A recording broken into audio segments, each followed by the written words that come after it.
Now at 11, a trail of terror. Shots fired, shots fired. A violent crime spree paralyzing a city, and the man behind it believed to be a stone-cold criminal. He just had a crazy look on his face, like he was out for blood more than anything. Tonight, we take you behind the crime scene tape for extensive coverage, as Tampa Bay was virtually held hostage for most of the day. Live from the station taking action for you, this is ABC Action News. Good evening and thanks for joining us. I'm Wendy Ryan. And I'm Jamison Euler. A single phone call to police sparked the county-wide manhunt for a rapist on the run who was armed and unpredictable. From multiple reports of rape to Bible verses to a dramatic chase and shootout caught on camera by Action Air 1, we have team coverage. We begin tonight where it all ended near US 301 and I-4. Our Jacqueline Inglace joins us live with an in-depth look at his trail of terror. Jacqueline? Right now, I'm here just a few feet away from where this all ended this afternoon. You can see all that's left now are tire tracks in the grass. But it was in the middle of all of that Bates made a disturbing confession. And tonight, what he said has police worried there's another crime scene they've yet to find. They just look really distraught and really upset. Linda Wynn is talking about these four men. She came home last night to find police swarming her apartment building here at Cambridge Woods. I had no idea what was going on. Those men just broke free from restraints after watching 24-year-old Chris Bates rape four of their female friends at gunpoint. Then Bates took off running, his reign of terror just beginning. It was like pop, pop, pop, and then it was another three of them or something. The cops started running, trying to catch him, but they ended up not being able to catch him. That's because Bates made his way across the street to this apartment complex, blending in at a birthday party. He just took out a gun and we still thought okay, this is a joke. In an exclusive interview with ABC Action News, Claudia Sejo told us Bates forced 25 of her guests into a back bedroom and held them hostage for 30 terrifying minutes. When someone tried to call 911 on their cell phone, Bates fired shots into the floor. We honestly thought he had no issue killing every single person in that room. Sejo says Bates forced her fiancé to his knees and pointed a gun at his head. He was just putting the gun right here, that close to his head. Bates took $80 in cash and took off.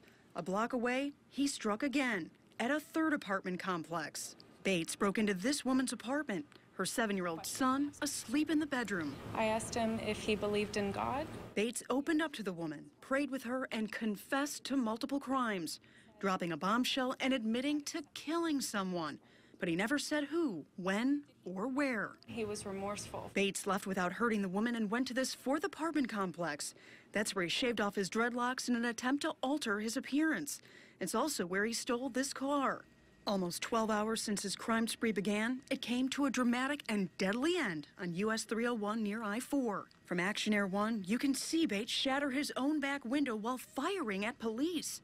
When he lost control of the car and spun out, he came face to face with officers, where an intense gun battle went down. More than 100 rounds fired, piercing both cars with bullets. Bates's family watched it all unfold from their home in Lakeland, his stepfather witnessing the shots that ended Bates's life. It's devastating. It's totally devastating to watch your child die. Now, Bates was shot multiple times. He died about an hour later. Now, coming up in just a few minutes, you're going to hear more from his family and their explanation as to why he may have done all of this. We're live in Hillsborough County. Jacqueline Inglace, ABC Action News. Deputies and police eventually caught up with Chris Bates after he stole a car from that apartment complex. Our Linda Hurtado joins us now with a closer look at the chase and the shootout that took the suspect's life. Linda? Jamison, we watched the drama unfold as Action Air 1 sent back live video of that pursuit. As you're about to see and hear, authorities wanted to put a quick end to the chase before Bates could reach the interstate. The drama starts when Bates is driving on Harney Road, turning onto US 301. A shift commander for the sheriff's office is right behind him and turns on his flashing lights. Bates takes off and starts firing at officers. Two Tampa police officers in a U.S. Marshal's vehicle close in. You need to take that vehicle out as the second you get an opportunity. Ram him. He's driving somewhere between 80 and 100 miles an hour, shooting out of the car at the pursuing law enforcement. So clearly, all bets are off in that instance, and they understood that they had to end that right there, and that's exactly what they did. The car spins out. The officers drive up, and the bullets start flying. You can see shots coming from Bates' car and exploding through the windshield of the U.S. Marshal's car. He started firing through the windshield of the law enforcement vehicle. They had very smartly put up a ballistic shield. Now, hiding behind the same shield, officers walk up to the car, guns still drawn.